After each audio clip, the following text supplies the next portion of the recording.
Wednesday past noon means we're halfway home to the weekend. Oh, yeah. And so everybody that's been pouty can stop pouting, all right? Now, the weekend is just a little more than 2 days away. It's in sight. It's in sight. 2 days and a little less than 1 hour if you work your regular 9 to 5 or 8 to 5 job. But anyway, happy Wednesday to everybody, and good to be here with my counterpart, Mr. Comeaux, and what we're going to be talking about here in the 4 o'clock hour. Both conversations today in 4 o'clock hour and the 5 o'clock hour are certainly going to draw a lot of opinions, we believe. And so, as usual, we invite your phone calls, opinions, comments, or questions to our Cajun Harley hotline, 232-1542. All right, so first I want to extend a thank you, a very sincere thank you to Congressman Ralph Abraham. All right, Congressman Ralph Abraham is part of a committee that is presenting a new farm bill on Capitol Hill that will require an education or work program for SNAP recipients. Now, listen, this is one of those things that everybody always talks about. Right now, I hope that this is more than just talk. Yeah. And that they can push through a bill that actually requires people to work for food stamps, and that's what we're talking about.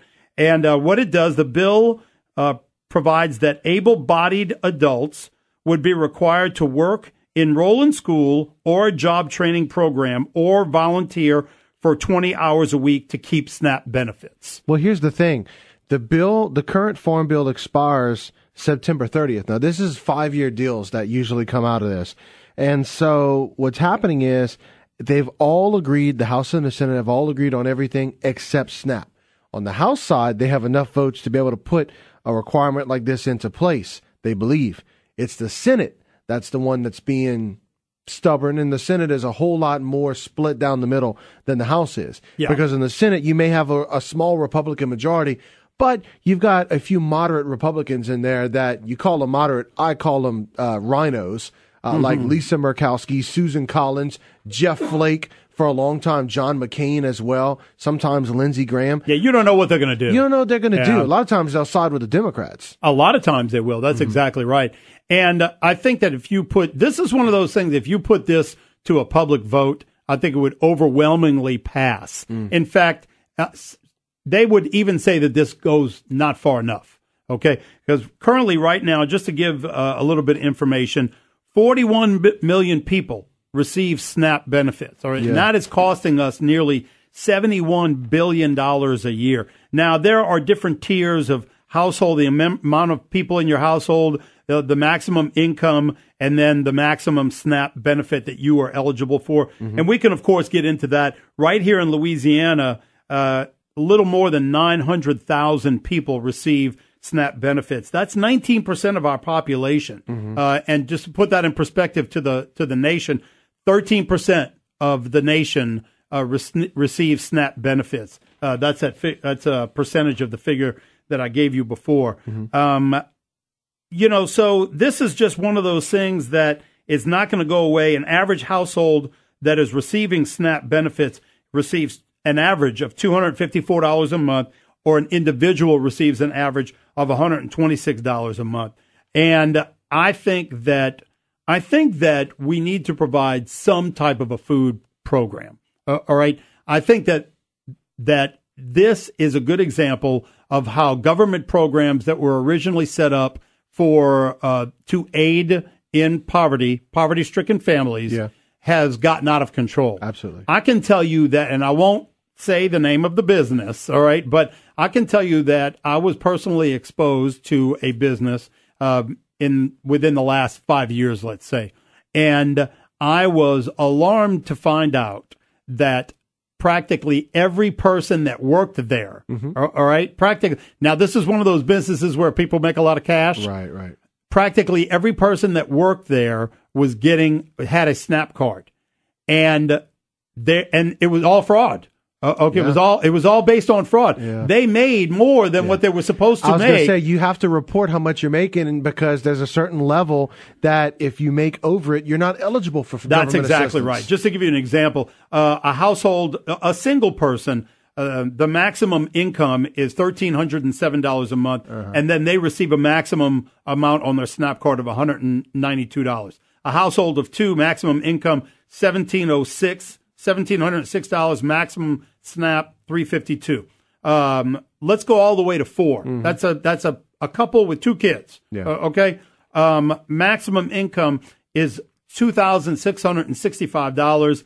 Maximum SNAP availability is $640. Okay. Now, $2,600 is not, that's no money. Okay. For a family of four, that's not money at all. But of course, it's a lot that adds up to the American taxpayer. It certainly is. I'm just trying to put it into perspective on different levels. Yeah. Okay. Now, according to SNAP supporters, this SNAP will many times keep people out of poverty. Right. Okay, because it supplements them, and their claim is that in the prior year, SNAP has kept a total of 207,000 people out of poverty. And so that's just some numbers right there. As I said, I think that we need some type of a food program.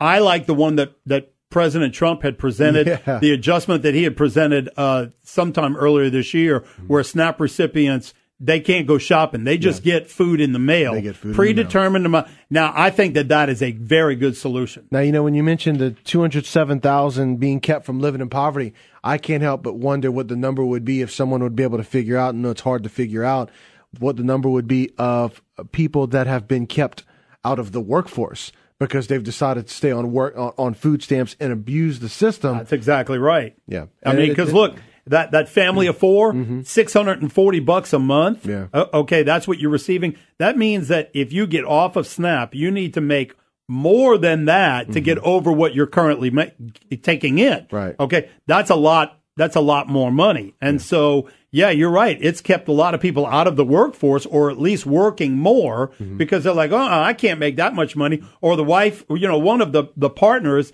is saying, well, no, I'm going to work full time and you stay at home, or we're both going to work part time. Otherwise, we'll lose the SNAP. Because there's been many people that I believe that this is not a motivator for a lot of people to get off of government dole and get into the workforce. I think of my parents in the brief time that my parents were on food stamps, because my dad had cancer and really needed government assistance as my parents are recovering off of that. But I didn't know about it until later on, because my parents made it a point not to be on it for not hardly any time. Yes. And said, look, we have to be able to provide for ourselves as a family. And so, but unfortunately, there are thousands and maybe even millions of people in America that don't have that motivation to get off the government dole. Why? Yeah. I mean, not many people. Very few people are like your parents. Okay, they don't want to give up that money that's coming in every month. Absolutely not. And they would say, "Why would I do that?" And many people, and we've had many callers on different subjects here on Offsides when it comes to how government aid is distributed. Many people have the opinion, I paid into the system. I want my fair share. Yeah. Okay, I paid into it, and I'm still paying into it with this $2,600 that I'm making per month. I'm paying taxes on that. So I want as much of that money as I can get to come back to me. Yeah. And that's their opinion. It's like, man, we've been paying in. Now, when do I get my fair share? The problem is that there are people like your parents and all of the other people that don't receive SNAP who are frustrated, angered by this because it's abused. Yeah. 232-1542. We head now to the Cajun Harley hotline. Caller, you're on the air. Go ahead. That's me? Yes. Okay. Here's the problem that I have. Everybody in Louisiana, well, in fact, in Lafayette, rather, likes crawfish. Okay? Do you know that you can go with your SNAP card and buy boiled crawfish? Yo, I didn't know that. But I tell you, I'm not surprised. And although that seems like a luxury, I mean, it is somewhat of a luxury for us here. But I've seen people with those SNAP cards buy things in the grocery. I'm talking ribeyes, steaks, ribs, sushi. Yeah, exactly. I mean, come on, sushi. Yeah. That's food art. But yeah, I didn't know that they could buy crawfish. But I got to tell you, caller, I'm not surprised at all. You go to I sit there and I could not believe that. In fact, I even called the Social Security office and I said, "How can they buy something that's cooked?" Yeah. Well, they can, and I'm like, I want to go over there and buy me a 5-pound bag, 5 pound of crawfish. Mm-hmm. I got to pay mine out of my pocket. Yes. They walk over there and get 5 or 10 bags of 5-pound crawfish, and here's the card. Yeah, I get it. Mm-hmm. Thank you, caller. All right, 232-1542. Caller, you're up. Go ahead. Yes, it's Don from Opelousas. Hey, Don. Hey, what's up, Don? Hey, let me ask you a question about this. Now, I know that, people get the snaps, and some of them need it, some do abuse it. Uh-huh. But since they have free breakfast and free lunch at school, shouldn't the amount go down now? Since, now there's 2 meals right there that the household does not have to provide. That's a very good point, and I would like to. I'd like to get some answers on that. If I'm understanding you correctly, what you're saying is that if a family is receiving SNAP benefits, and those benefits are based on their needs and their income, however, their children happen to go to a school that provides free lunch, should not adjustment be made to what they get from the SNAP? And a lot of them do supply free breakfast also. So, if they're already getting fed 2 times somewhere else a day, there's only 1 meal a day that they're actually feeding these children. Yeah. So what's the deal? It's a fair question. Good question right there. All right. We'll go ahead and take this quick commercial break. When we come back, more of your thoughts as we continue on here on Offsides. And welcome back into the show, everybody. 232-1542. Having a good time here, but we're talking about a very serious topic, and we're talking about SNAP benefits. And what's interesting that brought it up is the Congressman Ralph Abraham is pushing for SNAP work requirements because of a farm bill that is looking to be signed by the end of the month. It expires, the current one, on September the 30th.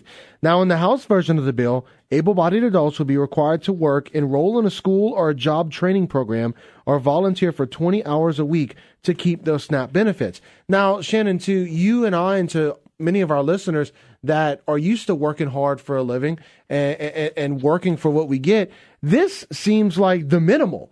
And it is the minimal in this, but very minimal in the sense that you only have to do 20 hours a week. Many of us do triple that. Exactly. And let me tell you what makes me suspicious about this, because I don't trust anybody. All right. I don't trust people. No, that's exactly right. All right. When I see 20 hours a week volunteer work, I think that's a lot easier to do fraudulently than a job, because a job, you got a pay stub. Okay. You got a check. Yeah. Or you got the amount of money being deposited, automatic payment, right. Payroll is normally now automatically deposited into your account. So you've got proof that you're working. Volunteer work, all you've got to do is find somebody that will say that you did the volunteer work. Okay, that's different than getting somebody to pay you. Earlier the caller was talking about buying cooked food with the SNAP cards. Now, generally, restaurants are ineligible, for SNAP benefits. There is a program that allows the elderly, the homeless, and disabled to pay for a restaurant, pay at a restaurant with a SNAP card. But let me bring up something a little bit different, all right?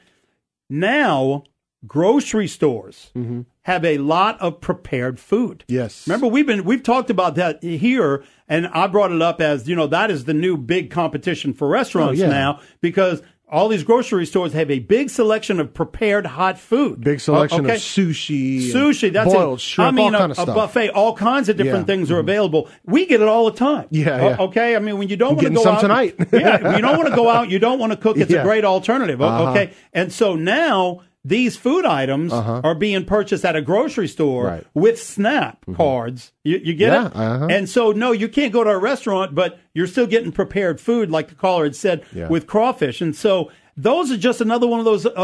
That is just another example of how what started off as a good thing. Now, okay, well, wait a minute. The industry made an adjustment. All right. Yeah. Somebody in the grocery store industry said, this is a way for us to get more SNAP income from the buyers, because now we're going to be getting more from them because we can charge more for the food that's cooked. You say adjustment, which I think is a very appropriate word. I think of blurred lines. I think of the sense that every time there's kind of a line drawn in that when you said, look, you can't buy cooked prepared food at a restaurant, now you have the sense where you just talked about there's a way around it. There's a way around it. There's just exactly a lot of gray in this world. There's a lot of gray. All right, 232-1542. Caller, you're up. Go ahead. All right, so I've called about this topic before. Uh-huh. I was a single mom, was in college, and I had 3 part-time jobs, well, 2 to 3, it was just depending, usually waiting tables or, bartending, whatnot, but I had 3 kids. And I did get assistance. I hated it. I was ashamed of it, and I dreaded every time I had to go and renew paperwork. I was treated like scum, and it bothered me. When I was in my senior year, I was going to do my student teaching, which meant that I was in a school all day long. So I couldn't have a full 14 or 16-hour schedule like I'd always had before because I only had these last 10 hours left. Mm-hmm. Well, because I dropped below what they considered full-time, they told me, oh, well, we can't help you anymore. And if you do, then you have to come and do this job training so many hours a week. Mm-hmm. Now, I'm in my senior year of college. And at that point, I couldn't really have a job because I'm basically working a full-time job right now trying to finish my last semester. Mm-hmm. So I went to this place where they were trying to teach me how to get a job. Mm-hmm. When I was already doing everything that I was supposed to do to get a job, like going to school and graduating. Yeah. So when I graduated and I was able to get a job and get off of it, I haven't been on since. Right. Because for me, it was not a permanent solution. And when my husband and I both lost our jobs because of the oil field, we could have, but we refused. All right, real quick, let me interrupt you and ask you a couple of details of what you're just describing. What year was this, approximately? About 2004 to 2010.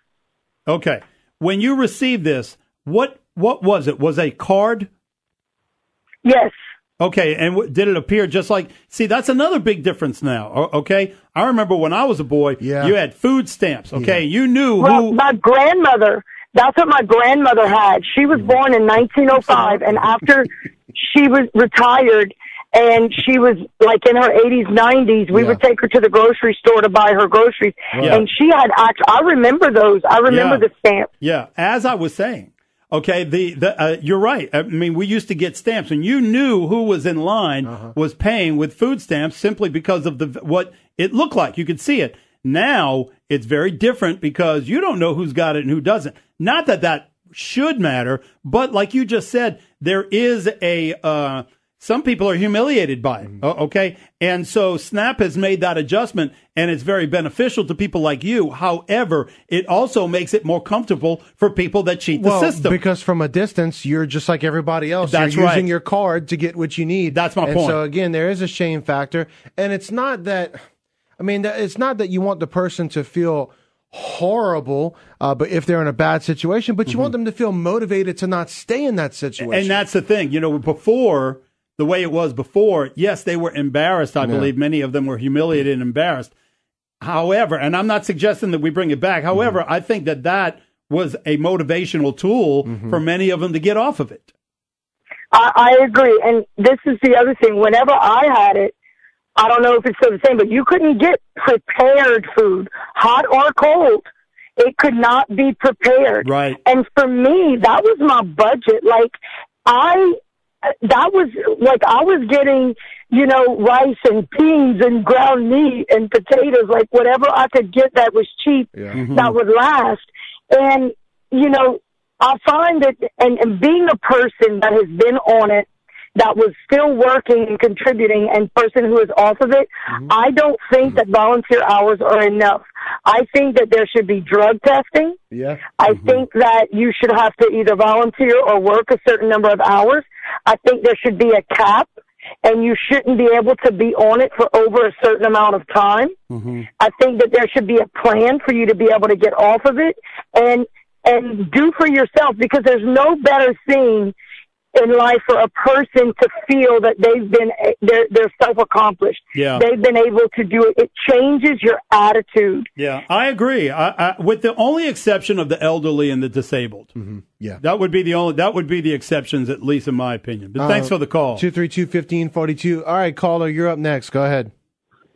I appreciate you guys' topic. I find it very interesting, and I do have one question. Uh-huh. Is there a difference between SNAP and what they refer to as EBT, the Electronic Benefit Transfer? I don't think so. I don't think so either. I don't think so, and we'll do a little searching during the upcoming break to confirm that. I don't think that there's a difference, but we'll confirm that. It's a good question. Yeah, the reason I bring it up is because it may be just, the format of their transferring the benefits. I don't know, but you notice that there's a lot of... well, basically, look, SNAP, I can tell you right now. So SNAP, the Supplemental Nutrition Assistance Program, is basically the program formerly known as food stamps. The benefits are given to you each month on a plastic card called an EBT, Electronic Benefits Transfer. So they go hand in hand. Yeah. Hand in hand. Well, that's great, because it's going to help chime on my point. Like the gentleman talked earlier about prepared food and things like that. I don't know if you guys are aware, but there's a lot of ATMs and or withdrawals from casinos, different cruise ships from people's EBT accounts. So the benefit money that they're getting, whether it's from disability or Social Security or even food stamp, they're not even getting food all the time. They're extracting cash to do whatever they please. And part of the bill that they're trying to process, one of the things you guys had mentioned but also forgot, is that their job training or volunteer hours, they also have guided, I think they called it supervised job interviewing, time, where you go and meet with a guy and he cruises around with you while you're interviewing for jobs. Mm-hmm. I'm just really kind of blown away about how we're as a society letting this happen. Shannon mentioned not humiliating people that want to receive benefits, and I can agree with that. You don't really want to humiliate anybody, but if you make it uncomfortable, that's not necessarily a bad thing. It doesn't have to be humiliation, but uncomfortable. Yeah, no, you're exactly right. Discomfort is not the same as embarrassment or humiliation. And, with a lot of these recipients, they have found a comfort level with this. I mean, it's very comfortable for them to do it. It's very convenient. And as Brandon said, I think that a lot of people it keeps some people out of the workforce. Why would they work? Like I had mentioned earlier, a little bit of a statistic. A family of four can't make more than $2,665 a month to get the maximum amount of $640 a month. That means that if you're currently employed and you're making $2,665 a month and you get a raise, and that raise would bring you to $3,000 a month, you're taking a step backwards. Okay, because you're taking in overall less during the month as opposed to staying at $2,665 and receiving the $640. Well, does that mean if you're filing jointly as a couple, if you're on a family, if you file your taxes and you get your W-2s jointly and they use that number? This is for, or what about how Louisiana has a lot of unmarried couples, They have, they're still together, but they're not married, right? Yeah, that's a good point. No, this is a household with four family members and the maximum income. The identity of the family members, I believe, is irrelevant. So it could be a mother, father, brother, sister, or it could be four brothers. Okay, it could be. It is a household. So the amount of people living in the household is four, and the maximum income is $2,665. And just to clarify what I was mentioning before, that family right now takes in a total of their income plus the SNAP benefit of $2,305. So if they got a very significant raise, and they got a raise from going from $2,665 to $3,000, they'd be losing $300 a month, and that's where I think we have the problem. Well, I agree with that in a sense too. But my question, and I don't know if you guys know, is how do they determine what the income is for the family? Where does that information come from? Well, that's off their taxes. It's off of, yeah, that's exactly right. It's from their tax returns. Okay, tax returns. So, yes.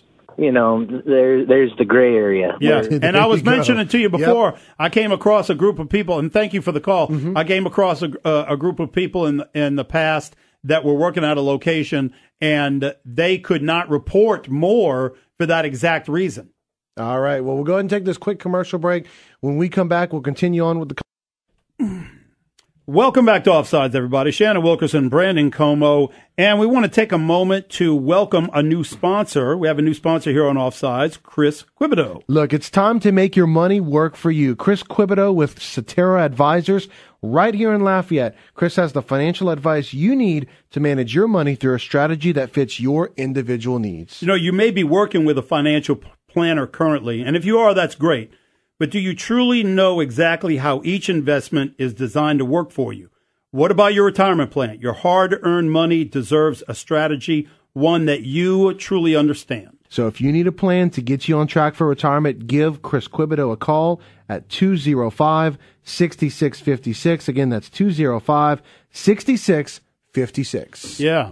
Okay, so back to our conversation, the SNAP program, and this came up because Congressman Ralph Abraham, this is from Richland Parish, he's on the committee, and he supports a work and educational requirement program for able-bodied adults to be eligible for SNAP. I think that it would be very difficult for us to find somebody who listens to our show who would disagree with that. It's just one of those things. Now, the details, I think we may find some people that may disagree on what those requirements should be and the details, all of it. But I believe that all of us would agree that this is a terribly broken system. It's in many ways like the student loan system. It's just far too easy to be approved, and it's too easy to be fraudulent, and people stay on it indefinitely. And I think that we need to revise the whole thing. In my opinion, the best way to fix it or to see an enormous improvement is to implement the plan that President Trump had presented earlier this year, where you don't even get a card. You may get a card to buy some incidentals that you can't get pre-done, like dairy or produce, okay? But a family of one gets this package twice a month, and that package is the incidentals. You know, you've got bread, you've got rice, flour, all different types of things like that. And a family of two gets more, and so on. And I think that would encourage a lot of people to not even apply for it, okay? Because they don't want that. They don't want to have to cook. You know, one thing you can use food stamps for that probably wouldn't get sent to you in Trump's system, you can use food stamps to get seeds and plants to be able to grow food. That's encouraging. Yeah, that is. Well, and look, that teaches work. Yeah, as well. So that's actually a good thing within it. I'll say this: one thing that really annoys me. We're going to get to the phone lines in just a second. That really annoys me every time this is brought up is that all I hear from people on the other side is, "Oh, well, now you're going to kick a bunch of people out onto the street. You're going to make people go hungry." But they never talk about. And look, if that's a concern of theirs, like a legitimate concern, I understand that. But they never talk about working with people like Congressman Abraham to reform the system, to make sure that they're cutting down on welfare abuse, to make sure that taxpayers aren't just giving up their tax money in for fraudulent reasons. Yes. And so that's what's so frustrating about this is that the other side doesn't even want to work with conservatives. Yeah, well, they don't want to agree. They don't even want to acknowledge the fact that there's a problem. I know. All right? One thing that is for sure, that is certain, is that 80% of all the people in the whole country that are eligible take advantage of it. 80%? 80% of all the people that are eligible get the SNAP program. So there's only 20% out there that are eligible that don't take advantage of it. So, I mean, that was alarming to me. To me, that is a huge, huge return on investment for people that are supportive of this. 72% of all the people that are eligible that do receive it have children. Yeah. Okay, so that's another argument that you hear from the other side. What about all these kids? Yeah, I agree. And, you know, that definitely is something that we can't ignore. Yeah. But we also can't ignore the fact that even the people that are getting this that do have children are all too often taking advantage of the situation, and it's fraudulent. And the thing that's frustrating about this as well is that it's used to keep people not only enslaved, but to keep people voting for a certain political spectrum. And that's unfortunate because you have one side saying, well, the other one's going to take away your benefits. We're the party that wants to give you these benefits. And it's very sad. And unfortunately, people sometimes don't realize when they're being used. 232-1542. All right, caller, you're on the air. Go ahead. Hey, how's it going, guys? Hey. So my thing, I haven't heard y'all talk about this yet, but I did miss like the first 15 minutes. My biggest thing is, are they going to do anything about people selling their food stamps? Good point, man. Because that is rampant. I mean, I've had people come up to me and ask me if I want to buy their food stamp. Sometimes it gets sold for drugs. Sometimes it gets sold for just the pure profit of it. Yeah, absolutely. Yeah, exactly. Yeah, this should definitely be an aggressive move to get that under control, and punishment should be severe. Okay, that should be jail time. Okay, because I think that should be considered all-out theft. Well, I mean, it is theft. It's fraud theft. Yes. And I think all they really need to do is have a driver's license check whenever you go to use your card. I don't think that would be that complicated. You have to show your ID for almost everything nowadays. Yeah, except voting. Yeah, except voting. Why would we want IDs for voting? Exactly. Thanks for the call, brother. All right, 232-1542. Caller, you're up. Go ahead. All right, guys. Yeah, good subject. A couple of things. Shannon, you were saying the $2,600 thing or something like that. Man, about 5 years ago, I got hurt at work, and I was on workers' comp. So I went from making pretty dang good money to the maximum, which is $619 a week. My family of four, I only got $156 a month. Wow. That number, I think there's some convolution in there. I think what they're saying is this is okay. Now, this is the maximum on average. Okay, there are a lot of different criteria where people will may be more or less eligible for different reasons. This is straight from their website, and this is people in the household, their maximum income, and their maximum available SNAP. That doesn't necessarily mean that's what they're going. That's what they would max out at. So a family of four, just to go through it with you again, a family of four, they cannot make more than $2,665 a month.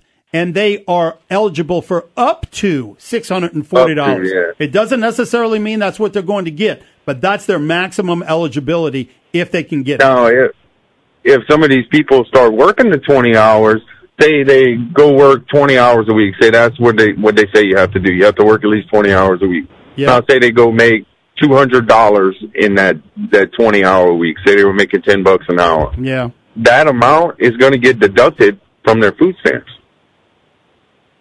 That amount will be deducted. A percentage of it will, because then they will have some income coming in, and then their food stamps will get based off of that. Well, in many cases, that's exactly right. It'll kind of be, they'll be getting almost the same thing, but it's good for us because we don't have to pay for it, but them, you can see why someone who's trying to fraud the system would not want to do that. It'll be much easier. The thing about the volunteer hours, that's bogus, man. How easy is that to get over, huh? Yeah. That's ridiculous. Thank you, caller. Thank you, caller. All right, everybody, we're going to be right back here on Offsides. Keep your calls coming in, 232-1542, the Cajun Harley Hotline. Welcome back to Offsides, everybody. If you're interested in selling your house, there is a company out there that buys houses. You see, that's one of those things that many people might not even realize that this is available to them. There's a company, great local company called Red Royal House Buyers. If you're facing any situation and selling your home fast would help you, then give them a call. They can close on your house at your convenience. Now, look, this is certainly one of the most attractive reasons to go with Red Royal House Buyers. They'll buy your house as is with cash. First off, that's an incredible option.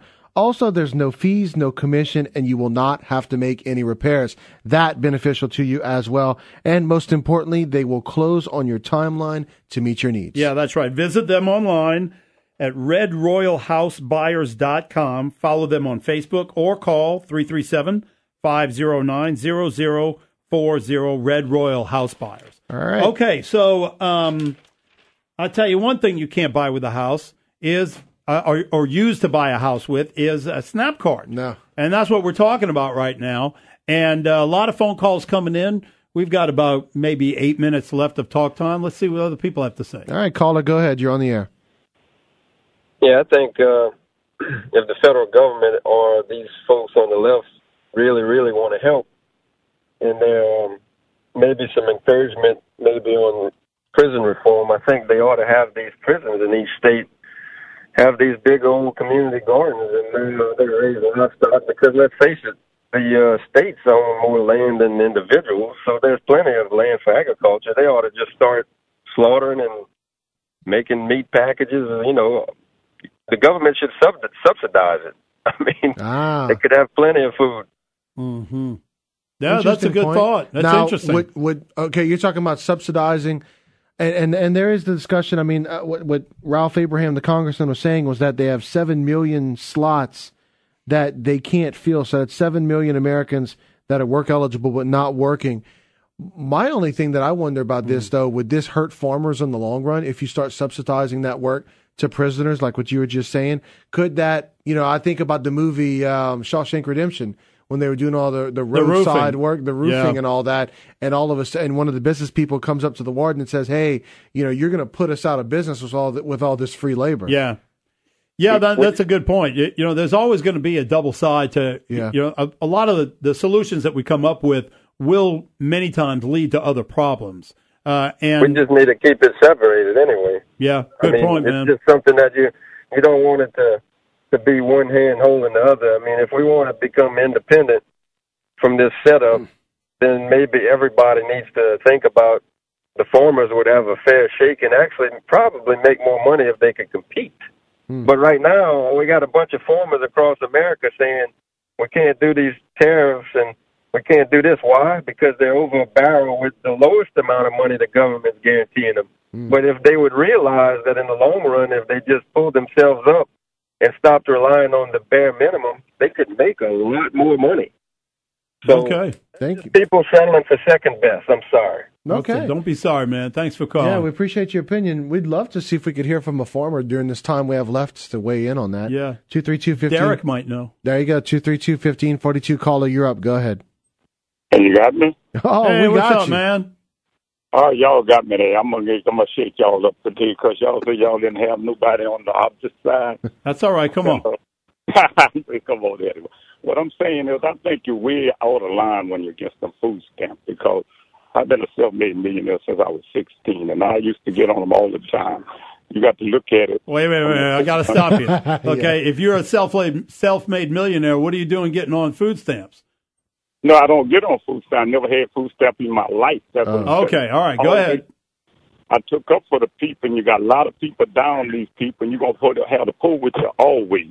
And I'm saying to these people that making a big check, like a teacher getting $100,000 for one person. Some of the people work on the railroad. I came on the railroad in 68. You're getting overpaid there. And I think if you look at that, and I think this hour probably looking at the poor. These people poor. I told Bobby, and we used to walk together. I said, "Won't you get on food stamp? These people ain't got nothing. There's got a lot of poor people. You ain't got nothing, and we always trying to down. Oh, get this. No, hey, listen. Let me clarify. I think I speak for Brandon on this. I believe that we need a food supplement program with our government. All right, our government does need to provide assistance to those who are reasonably eligible. Yeah. But I think that most people would agree that now the way that the screening process works, that it is too easy for fraud to take place. When you've got that many people on it. And listen, just like your friends that you're talking about, you've got friends that you've had friends that you were just mentioning that are poverty stricken and they need this program. Mm-hmm. Well, consider the people that are fraudulent, that are ripping off the program and could bankrupt the program, and then your friends can't get it. That's what I'm saying. If you give everybody that little money, it ain't going to hurt them with whatever they do with it. I'm saying that ain't going to bankrupt us. What bankrupt us is letting a ball player get $15 million, one man getting this, and they're crying about these. You take one of these people that making all that money and see this whole Appaloosa, you'll be surprised with one man get $50,000 a month. What can you do to deserve $50,000 or $5,000? Now, who are you talking about? Who's getting the $50 grand? Ball players. You mean you're talking about football players? No, football player, and all these young men too. You got people getting $5,000 and $6,000 a month. What I'm saying, I'm not down it, but I'm just saying you're gonna have to pull with you always, and we're gonna have to take care of them. And somebody got to suffer for the good, for the bad. Hey, brother, let me tell you, I got no problem with the NFL players putting in a little bit more money to fund these programs. Thanks for the call. And I will say we'll have the poor with us, but we'd love to have as least of people being poor as possible. You know, I know that we'll always have the poor with us, but let's lower that number. Yes. All right, 232-1542. Caller, you're up. Go ahead. Well, sure. I'm a farmer, okay? And I grow pigs. Okay. I have 22 pigs. You grow pigs? I started out with 3 pigs. Well, I'm a farmer. I have pigs. That's what I'm raising. Okay. All right. Go on. Okay. I have 22 pigs. And what do y'all want my opinion on? Well, I don't know. You called us. You said y'all wanted a farmer to chime in. Oh, okay. All right. But, all right. You're not really a farmer, though, right? We're talking about people that plant plants like corn or sugarcane. You don't plant a pig. Okay. Yeah, that's the ones that's hiring all those Mexicans and stuff. Yeah, I understand now what you're talking about. Yeah, I don't think you do. you can get you some, y'all could get some better quality hookers, too, if y'all go overseas and bring I can see how that pertains to the conversation. All right. Thank you. See if we Good luck with your local pig growing. Let's see if we can get one more caller on this and end it off on a good note. Caller, you're up. Go ahead. I wonder, can you grow a pig? I just don't you can grow them. You feed them. You feed them, yeah. They grow bigger. That's exactly right. Oh, man. They grow big. Yeah. Now, what gets me is I know somebody that works at a clinic, and there was a woman that was in that clinic bragging about the fact that there was 5 generations in her family that have been living off the government. Mm-hmm. And, I mean, it was bragging about it. And, I mean, what she said was, thinking to herself, my goodness, is there no shame anymore? Well, no, there's very little shame now, and I think that that's not a good thing. I don't want people that really need this and are eligible for it to be shamed by it. All right. But the problem here is that with so many people getting it, it's common. It's so common. You're right. There's no shame in it. All right. Let's bring this hour to an end. Pigs. I'm going to have like nightmares from pigs tonight. All right. Growing out of the ground. Yeah. All right. Fox News coming up at the top of the hour. We'll be right back. Currently raining right in the middle of a very wet week. And so, as usual, we appreciate you tuning into Offsides. Okay, so in our 5 o'clock conversation, we're going to talk a little bit about smoking cigarettes. The presidents of the Orleans and Jefferson Parish Medical Societies, along with Smoking Cessation Trust CEO Mike Rogers, are behind an effort right now to raise the smoking age, the legal age to buy tobacco, to 21. They justified this. One of the reasons that they justified this argument is because they claim that the vast majority of smokers worldwide began smoking after they were 21 years old, and that 95% of all smokers are currently over 21 years old. Now, this kind of goes right into the same conversation that we've had many times here on Offsides about how we distribute age requirements for different types of abilities that are made available to us. And so, what comes to mind is, of course, driving, alcohol, drinking alcohol, joining the military, buying a firearm, and now they want to raise, at least these 3 individuals want to raise the smoking age to 21 years old. I think that this is another example of mixed message of when we are old enough to make decisions for ourselves. I think that we've got a maturity problem in today's youth, and I think that this fuels it even more. I was never a big supporter of the health insurance situation, being able to stay on your parents' plan till you're 25 years old. I've got mixed opinions about drinking at 21 years old. And so I myself am not a supporter of this. I think that the more you chip away at this, I think the more freedoms that we lose. And I think that it sends even more of a message to today's young people that they are not capable of making decisions for themselves. And so I don't like this at all. Listen, if you can drive when you're 16, if you can buy a weapon, okay, because if you can buy a weapon, a rifle, you can purchase a rifle at 18 years old. You should be old enough to be able to make a decision if you want to smoke cigarettes. So looking at this, one thing that I'll kind of pose a question out there, just for the listeners, or even if you want to talk about it as well. When we talk about the maturation issues that we're having with our young people today, and it seems like they're maturing at a later age, then it does make you wonder then when we're talking about a health decision such as smoking, if taking that decision out of their hands and putting it at 21, which I agree with you in the sense of that there is such inconsistency when it comes to these ages.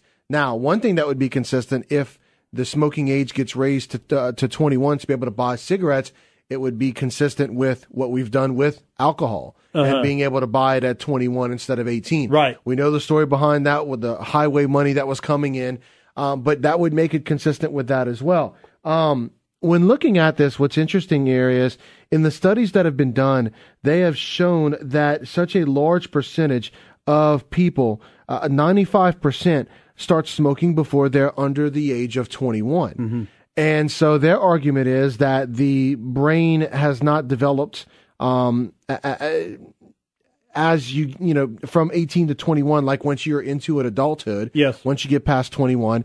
And because of that, starting to smoke at a young age can have such perilous impacts on you later in life. Now, some people smoke for years and years and years and they don't get sick. Some people smoke and they get cancer just like that. Some people don't smoke and they get sick. You're absolutely right. Some people don't smoke and they get cancer. Which makes you wonder about the whole secondhand smoke thing. Some people say it's a farce. Some people say, no, there's some truth to it if you're hanging around somebody that smokes. Anyway, but there's a lot of numbers and a lot of studies that go with this. The Louisiana Department of Health estimates 7,200 people die every year in Louisiana from complications linked to smoking. And another thing to think about as well is that basically the adult market, the key adult market when it comes to smoking, I just gave you that 95%, is about 17 to 20, where about $25 billion worth of cigarettes have been sold. So obviously companies that make cigarettes are benefiting off of smokers, especially below the age of 20, because that's when you get hooked. Because arguably that could be very true, and I wouldn't disagree with that. Right. I think that there are a lot of studies out there that are very skewed in many ways, especially when it comes to smoking, alcohol addiction, cigarette addiction. I think it's addictive. Okay, that's it. How addictive it is at certain ages, I don't know. Do the cigarette companies benefit by getting younger people to be addicted earlier? Certainly. Then they're going to be smoking longer. Right. Okay, but even if that is all true, all right, if you can join the military at 18 years old, if you can buy a weapon at 18 years old, if you can vote at 18 years old, if you can buy a house at 18 years old, I think that you are mature enough to make a decision on your health and whether or not you want to smoke cigarettes at 18 years old. And so, hey, listen, when I was growing up, there was no age. Okay, 12 years old, you go into a store and buy cigarettes and stand right out front and smoke them. My friends and I did it all the time. Right. Okay, we were just trying to be cool. I smoked from around age 13 till I was 21, and then I stopped smoking. I haven't smoked since. Right. Okay, so you never know how people are going to respond. Everybody's different. Everybody's different. Yeah. Okay, and so I smoked about a pack of cigarettes a day from age 15 or 16. Once my parents found out, okay, is when I started smoking more, and I smoked about a pack a day from age 15 or 16 to age 21, and then I didn't like it anymore, and I stopped smoking cigarettes. And so everybody is different. I just think that the more freedoms that we take away and responsibilities and decision making that we take away from today's youth, it stunts their maturity development. I think that it stunts their maturity development to the point where it's that much longer before we will expect them to be able to make responsible decisions. And the longer we give them, the more time we give them to be able to mature to the point of being able to make responsible decisions, I think that is a detriment to them. I think that we are interfering with their natural development as young adults. And as I said, I think that when it benefits our government, it's okay to make important decisions at 18, like joining the military, buying a house, or being able to vote. I think, unfortunately, even besides cigarettes, we talk about so many other areas. It's the way that many adults treat these children and these young adults at that age that's helping to stunt their growth as well. Talk about the cry rooms at one of the universities. Oh, it goes right along with that. It does. I mean, we are not allowing these young people to become mature, naturally developed adults. And I think the longer that we put off their ability or the more we restrict them from being able to make important decisions for themselves, the more that becomes a problem for them later in life. So here's how it sits right now. 6 states, and you've got hundreds of municipalities, which, of course, there are thousands and probably millions of municipalities that have adopted the requirement to be 21 to be able to buy them. So only 6 states. This is a movement that I thought had picked up more steam than this. It'll be interesting to see if in the next legislative session that this is an issue that's tackled to be able to raise that age to 21. But as of right now, only 6 states across the country have the rule. Everywhere else, you can buy cigarettes at the age of 18. Yeah. Well, I'll tell you, what about caffeine? Okay. Caffeine is an addiction too? Caffeine is an addictive nature. That's exactly right. Yeah. So you're going to start telling these kids they can't go into a Starbucks and have coffee until they're 21. That's going to be the next thing. You know what's interesting is in California, there was some discussion about this that basically said, well, you can be 21 to buy beer and cigarettes because it was a law that was being proposed at the time. Yes. But 18 to be able to smoke marijuana. Well, so there you go. Okay, you can smoke marijuana, but you can't smoke cigarettes. I mean, the mixed messages that are out there are terrible, and that's another great example. You can smoke marijuana in some places at 18, but you can't smoke cigarettes, and it's crazy. It's lunacy. I recently read an article by a man who had come over here and spent maybe like 5 years, as I recall, from Ireland, and he went and lived in several cities. And he came up with a list of all the craziness that exists here in America. And this was one of them. All the different ages for the different things of maturity. Yeah. And, he made a good point. He said, I can go into a bar and I can buy a beer, but I can't walk outside with the beer. But I can walk outside with the beer if it's in a brown paper bag. Yeah. It was all these different ironic, ridiculous rules that we have, and a lot of them were that. And he made a good point about it. He said, we're allowing 16-year-olds to drive, but they can't buy a beer until they're 21, but they can join the military at 18, learning how to kill people. It's crazy. 232-1542. All right, we head to the Cajun Harley hotline. Caller, you're up. Go ahead. Yeah, I really think that if you can die for this country at 18, you should be able to smoke and drink at 18. I guess that's just the way that I feel about it. I saw one of these chat rooms recently, and people going back and forth about this same similar about the alcohol, about whether or not if you can join the military, you can make those decisions about whether or not to kill people, kill the enemy, and learn how to kill the enemy. You should be able to make the decision of whether or not you want to buy alcohol for yourself. And somebody brought up the argument that, no, that's not quite the same because we train they don't go into the military and right away start killing people. These are people that are trained. They receive the right training. And these young people that want to buy alcohol have not received the right training. I would submit this, okay? If you are 18 years old and you want to buy alcohol and you want to buy cigarettes, I would say let's allow them to do that between 18 and 21 if they take a safety course, just like a bar card. Okay, that's another thing that makes me crazy. You can be a bartender. Yeah. You can serve to people. You can serve alcohol. You're responsible enough to know how to identify someone who has had too much to drink. but you're not responsible enough to have the drink yourself. Well, I do agree with the point that you made about and look, man, I would love to see less people smoking in the sense that it make them healthier. But I do agree with you in the sense of if it benefits government, the government will bend the rules towards themselves. Yeah. Such as, hey, being able to get people into the military at age they're not 18, going to change that. They're not going to change that because No. it benefits them. But if something like this, where say it pops a tobacco company but has no impact on the government, well, then they might be more likely to go through with it. Oh, I agree. All right. Well, let's go ahead and take this quick commercial break. We'll continue on with the conversation. But first, your J&J Exterminating Pest of the Day. It's trouble times 2 being investigated in New Orleans, where 2 off-duty police officers wrecked their unmarked police units while drunk in separate accidents. My hometown making me proud once again. Officials in the Big Easy say Brandon Scruggs ran a red light and hit and injured a motorcyclist. On the same day, Officer Tanisha Goodwin crashed her police car into another vehicle, but fortunately no one was injured. Both were assigned to the child abuse unit of the department, but are now on suspension. So officers Brandon Scruggs and Tanisha Goodwin are your J&J Exterminating Pests of the Day. Welcome back to Offsides, everybody. Cajun Harley-Davidson. Cajun Harley-Davidson now has a warranty program called Warranty Forever. Warranty Forever provides a lifetime limited powertrain warranty, and it's included in every new and pre-owned bike under 5 years old. It's included in all the prices. I tell you, Brandon, if you are interested in buying a motorcycle right now, there's no better time to go over to Cajun Harley-Davidson, look at some of the 2019 models, and get the Warranty Forever program. Well, the folks at Cajun Harley-Davidson pride themselves on customer service, and this is so cool because this Warranty Forever is at no additional cost to the buyer.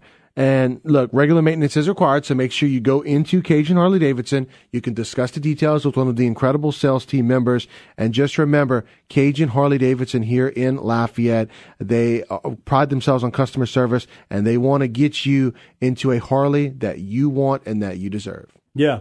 All right, so back to our conversations about whether or not buying tobacco should have a minimum age of 21 years old. There's a new push for that.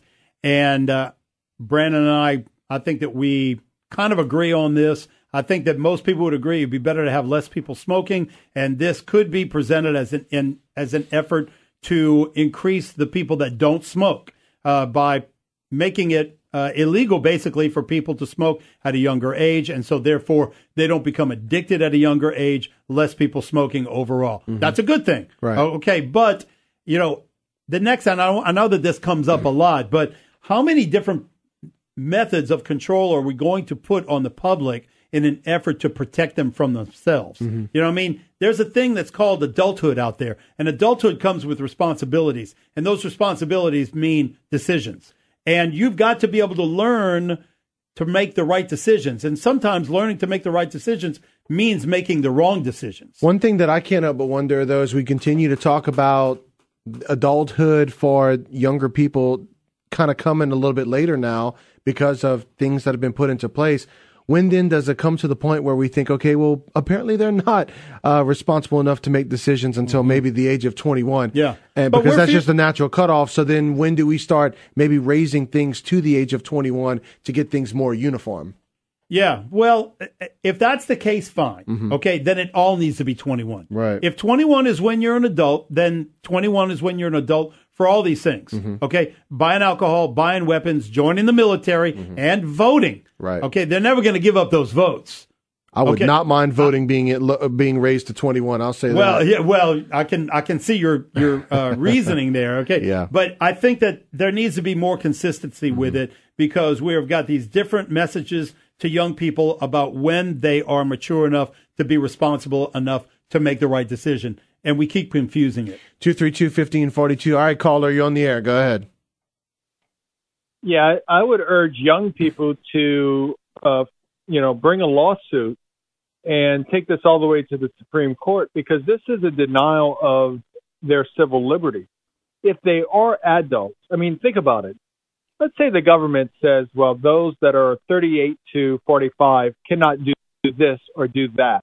Mm-hmm. You would say it's unconstitutional, right? Mm-hmm. That would be a denial of their civil liberty. And yet here they are doing exactly that same thing, yet they're claiming that people become adults at 18. Now, if they want to change the law to 21, that's different. Right. But if someone becomes an adult at 18, they should have all the rights that any other adult has. I agree. I mean, I think that's a very good point, and I'd like to see what would happen if that was if there was a case that was actually brought and it went all the way to the Supreme Court. That'd be very interesting. I'd like to see that. Thank you, caller. All right, 232-1542. You're up next, caller. Go ahead. Yeah, excuse me. They're passing these laws to try and curtail people from smoking. Yes, sir. But and I agree. If you're going to be an adult, as far as one way or another, it should be all or nothing. But, I hear you. If these politicians are trying so hard to stop people from smoking, what are they going to do if tomorrow all the smokers quit smoking? Where are they going to get their tax money from? They would lose their minds if every smoker quit tomorrow. Now, it's interesting. It's a good point. It's interesting that you bring up tax dollars, because I was looking up a study about this as well, again from the Louisiana Department of Health, and they basically noted that Louisiana has one of the highest adult smoking rates in the nation at 23%, which is higher than the national average, which is 15.5%. So basically, what a representative from one of these companies we've been talking about says is that it's costing the state $1 billion in medical costs and lost productivity every year. And that's something that is hard to recuperate in cigarette taxes.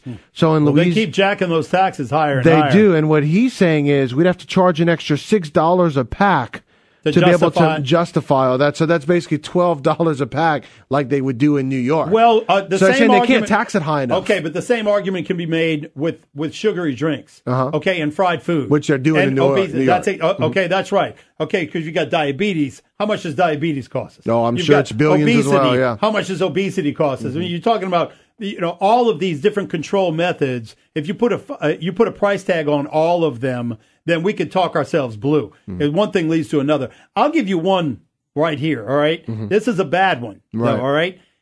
If a girl can make a decision to have an abortion at 18, but cannot buy cigarettes, that is a skewed system. Yep, 232-1542. All right, caller, you're up. Go ahead. Okay, putting aside all of the arguments as far as 18 or 21, as far as all the other things, the laws and all that, as a smoker, I think that anything that you can do to deter people from smoking at an early age is going to be a good thing. Because at 60 years old, trying to quit time and time again, it's just frustrating, and it's sad. It's sad. And I think that just from a purely health point of view, anything that you can do to deter young people from sucking on a cigarette, I think is a good thing. Yeah. Okay, but what is a young person, though? What is your opinion about what that age should be? What should be considered the age where the government steps in and does exactly what you're talking about? Because I can support what you're saying. Anything that we could do to keep young people from picking up bad habits that are addictive in nature, then that is a good positive thing for their health in the long term. However, at what point, what is a young person in what is that age for you? Anything under 21. Okay. To me, that's a young person, because you haven't, things are not, your mind is not developed. You haven't had enough life experience yet. At 18, you don't know your ass from a hole in the ground. Sorry. Yeah. All right. Thanks for the call. All right. 232-1542. All right, caller, you're up. Go ahead. Well, I think we all need to push back against government overreach. We never hear about politicians wanting to push back against government overreach. It's called personal responsibility. And when you get the government wanting to take care of health care and womb to the tombs type stuff, you want to talk about a bunch of control freaks. You just wait until we get single-payer health care and the things that they'll try to outlaw that you do. This is ridiculous. Yeah, I mean, what if they start controlling what we can eat? Okay, because I mentioned before, you've got diabetes, you've got obesity. There are a lot of things that we do that are bad for our bodies. Okay. And I don't like that, once you give government more and more control over what we can do to our bodies, then they will take advantage of that and implement those same rules and regulations in other ways and in other areas. I want them out of my life. Thank you very much, All right, gentlemen. thank you. Appreciate the call. All right, we go back to the Cajun Early Hotline. Caller, you're up. Go ahead. I'm a very interesting topic today, and I've thought about it over the years, and I've seen people bring it up. 21 to me is a reasonable age for alcohol, but the point of we can join the military at 18 and still not drink, and there's a solution to that. Tell me. Join the military at 18, you get a military ID, show the military ID, and then you're allowed to drink at 18. Well, all right. I think that might be a good way to encourage people to join the military. that might work as a marketing tool for the military. Say, hey, listen, you want to be an adult, you want to buy alcohol, come and join the Army, the Navy, the Air Force, or the Marines, or the Coast Guard, and then you can go into and drink all you want. I'm not opposed to it. I kind of like it. I kind of like it. Thanks for the call. At 18, we consider them adults, and we basically throw them out the door and say, look, I'm your parent. I'm no longer responsible for it. Would you throw in cigarettes as well into that?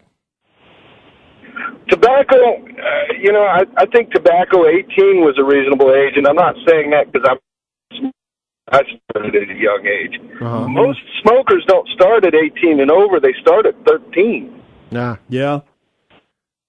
Yeah, or I think you're right. I think that most smokers start, in their teenage years, and I think that then they become addicted. I see the justification in it. I just can't support it.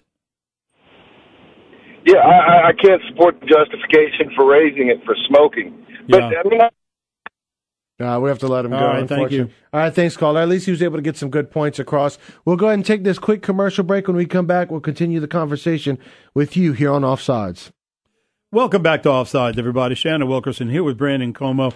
And, Brandon, it's really great when you know somebody for a long time, and then they start a new career. And all of a sudden, you know them as an artist, which Greg over at LA Solar Film, I've always known him as an artist. And it was really cool when I found out that Greg had started LA Solar Film, because knowing him over the years, I know his work. And I know him to be somebody that is very talented working with his hands. And being an artist, I know him to be somebody that has always paid attention to detail. And at first I said, wait a minute, you're starting a tinting company. And so it struck me as a little bit odd. Then all of a sudden, it was this perfect fit. Absolutely. Now, look, LA Solar Film, what they are designed to do is to help you reduce those utility bills and help you prevent damage from storms. Now, estimates are always free, so you can call Greg for an on-site estimate at 534-8039, or you can go directly to lasolarfilm.com, enter the dimensions of your windows through his easy-to-use website, and you can receive an instant quote. Yeah, that's pretty cool thing to do, be able to go on that website and figure out exactly what you need. All right, so getting back to our conversation about tobacco use and whether or not somebody should be required to be 21 years old to buy and use tobacco products. And that includes other type of tobacco products, not just smoking cigarettes, cigars or chewing tobacco, things like that. And so we got a lot of phone calls coming in. Let's go to the phone lines. All right, caller, you're on the air. Go ahead. Hey, guys. Hey. I just wanted to let you know that something stirred me up earlier. A caller called in, and Shannon, or what's the other guy's name? Brandon. Yeah, Little Shannon. One of you guys said something to the it's not the government's job to protect me from myself. Okay. And I just that hit home so bad because I just got a seatbelt fine, forgot to pay it, protecting myself. And it cost me $600 to get my car out, pay the fine, to do all that crap, all because the government was sticking their nose where they didn't belong. I'm sorry I broke off on the subject just a little bit, but, man, I've been so teed about that. Interesting comparison, though. What, you mean with seatbelts? Yeah. He's comparing smoking cigarettes in the name of safety, restricting that, to making people wear a seatbelt in the name of safety as well. Yeah, well, a lot of people feel that way, and they say, you know what? If I don't want to wear a seatbelt, I take that my own risk. I know some motorcycle owners that feel the same way about helmet laws, but because there are some states that do not require you to wear a helmet when you're riding a motorcycle, and so they say, you know what? It's my life. If I feel like I should want to put it at risk to be able to ride without a helmet or be able to drive without seatbelts, then it's not anybody's business. Yeah. And so there are a lot of people that have those feelings, and so I can see where he's coming from. Yeah. Okay, what about the argument that protecting us from ourselves keeps the cost of healthcare down because I'm not killing myself or doing something bad for my body or making it unhealthy? Yeah. And so there's some specialists out there that's going to be pissed off if all of a sudden there's nobody for them to take care of. Yeah. Well, I don't know about that. Okay, you're right. That's the big argument. That's how they support these arguments, because we're saving money with health care because less people are sick and less people are hurt in accidents. Okay, because they're not wearing their seatbelt. Less people are hurt in accidents because they're not wearing their helmet. I would respond by saying, once you get all the pharmaceutical companies for their ripping all of us off, you get that in line before you can make some argument like that. Well, I certainly agree with the argument in the sense of the numbers can actually bear it out as far as saving money in healthcare costs. I agree with what you just said, though, as well. There are other areas where the government has to get themselves in line, no doubt about it. Way out of line. Okay, the government's way out of line when it comes to healthcare. So I just can't. My response would be, don't talk to me about how much money we're going to save in healthcare by keeping people from smoking cigarettes under 21 when the pharmaceuticals are so out of line. Medicaid, the fraud in Medicaid, you got a lot of cleaning up to do before you can start justifying that to me. But, what if that money in savings, and let me say this before I get to this point. Which money in savings? Well, say the savings in smoking. Okay, yes. Say the billions of dollars that they would project to save in smoking. Say that will go towards saving you money on your health insurance. Say that goes to helping thousands, millions of people save money in their health insurance. Yes. That could be something that people could get behind. But it won't happen. Well, I know. I see your point. Yes. Okay, I see your point. But government is so screwed up that there's no way that we can depend on that being actual, or it actually happening. Right. It won't happen. And so I see what you're saying. It's a good hypothetical. And if we had some type of a guarantee, then I can see some justification there. Okay, if they told me, yeah, Shannon, guess what? Your health insurance is going to go down 15% within 2 years if we implement this rule. Guess what? My opinion is going to change. Right. But it's not going to happen. Well, okay? the only they're hope going to take, if they do save that money, they're just going to blow it someplace else. The only hope you have, though, is when you're dealing with private companies with health insurance, and if they can say, hey, if this savings comes here and we can give you some of these savings later on to our customers, then that's a little bit different than the government. Yeah, it would be very different from the government. All right, 232-1542. Caller, you're up. Go ahead. Hey, guys. Thanks for taking my call. Just real quick, my son is in the military, and he is in Fort Benning, proudly serving, the Army and the U.S. But what he did before he left is me and him had a beer. We had a beer together. And I'll be damned if after Fort Benning and he finishes, he's going for radio tech, and he's going to get shipped off to Iraq or Kuwait or wherever else. I'll be damned if I don't go there and drive to Georgia and have a beer with him. And I just think that is just... And I agree with what you were saying with the being a responsible thing. The military part could make that a more responsible participation in it. But I would have done the same thing if he was going to college. Like, congratulations.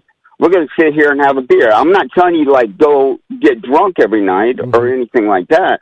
But you're 18. You made a decision to change your life, to better your life. And that's, I think that's important.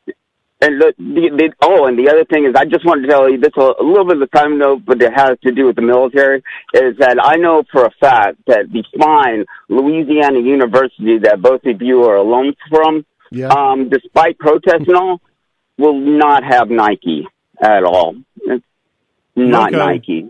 All right. Well, Thanks for sharing that, but kind of off subject at the end. But, I mean, he makes a good point, and that also brings up, all right, if we're going to say that if you join the military, you're a more mature person, you go through the training, then you should be able to drink alcohol and smoke cigarettes. Is that what it's going to be based on? I mean, I don't is like it based that. on, I'm just saying, is that what it's going to be based on?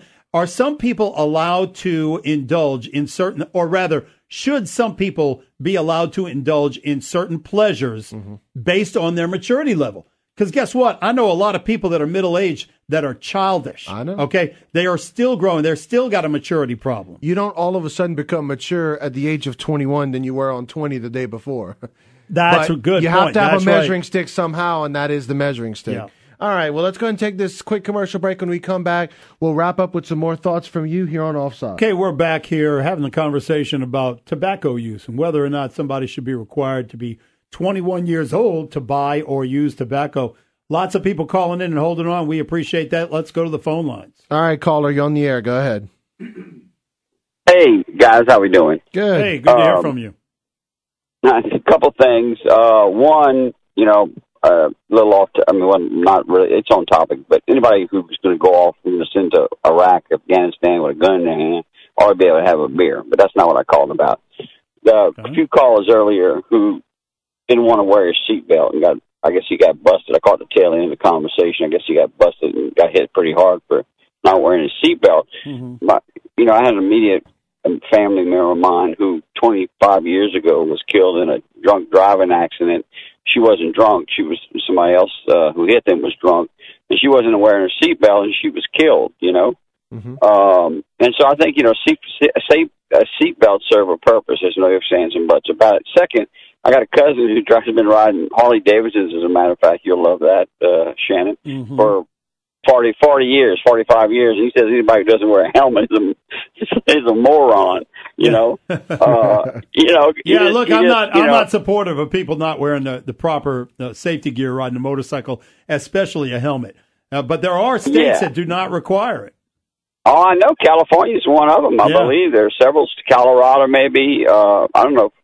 Texas requires it, but I know there are numerous states who don't. Now, again, it doesn't just because the state doesn't require you doesn't mean you shouldn't have some common sense about you. But also on the smoking thing, do you not get a discount if you're a non-smoker on your premiums?